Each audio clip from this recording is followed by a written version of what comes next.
My daughter will not be sacrificed to any god. It happens every year. One person must be sacrificed for the land to continue to prosper. Every year, people pray not to be the chosen one, nor their family members. Now, the gods demanded someone special, a royal blood, the king's only daughter. Will the king agree for his daughter to be sacrificed? The land of Otome was rich and beautiful. Gold shone in the sun, and the farms never failed. People believed the gods loved Otome. They said prosperity came from obedience. Every year, the chief priest visited the palace. His face always carried heavy news. The gods had chosen one life to be taken. This was the price of peace. The king never questioned the tradition. His fathers had obeyed it. The people also obeyed. They didn't have any choice. It's the tradition and it must be obeyed. Those chosen never fought their fate. They cried, but they accepted. They believed the gods saw deeper than humans.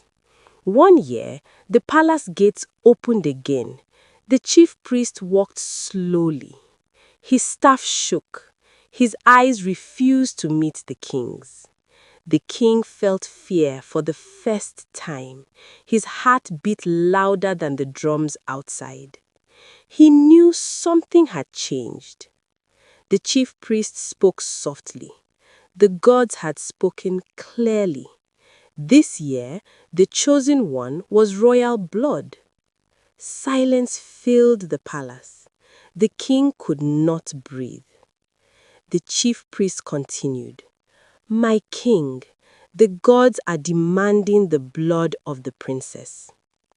The princess stood calm. Her face was gentle, her eyes kind. She did not scream, she did not run. The king shouted in pain. He broke the silence with anger. He asked why the gods would take his only child. The chief priest said the gods did not explain. They only demanded. Otome must obey, or Otome would fall. The land shook with fear. People whispered in the streets. No royal blood had ever been chosen before. The king locked himself away. He remembered the queen he had lost. Now the gods wanted his daughter too. The princess visited the king. She knelt before him. She said she was ready to die for Otome. The king wept like a child. He begged her to stop. He said no land was worth her life. The princess spoke gently. She said love sometimes meant letting go. That night, the king made a choice. He would fight the gods. He would end the tradition forever. The king summoned the chief priest. His voice was firm. He said there would be no sacrifice. My daughter will not be sacrificed to any god, he screamed. The chief priest warned him. The gods would punish Otome. The land would dry, and the gold would fade. Our rivers will dry up, our crops would die, and our animals will die. The king did not listen. His love was stronger than fear. He commanded the chief priest out of his presence. That night, he knelt down before his throne, prayed to his forefathers, and asked them for help.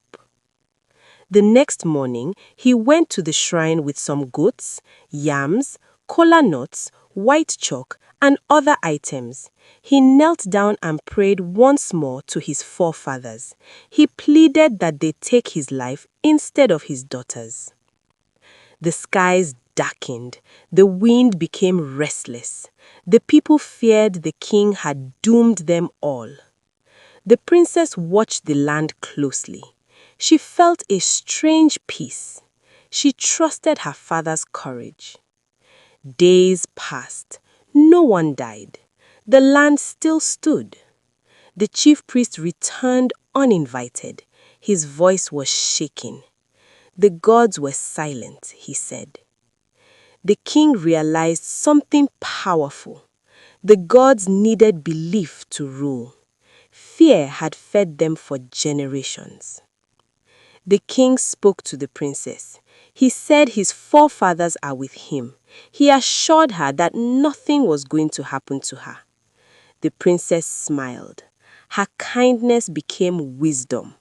She said love should never require death. The chief priest fell to his knees. His faith was broken. He had served fear, not truth. The king ended the sacrifice law. He burned the old records. Otome would live without blood sacrifices. The land did not fall. The crops still grew. Gold still shone under the sun. The people were confused. Then they were relieved. They realized that they are free.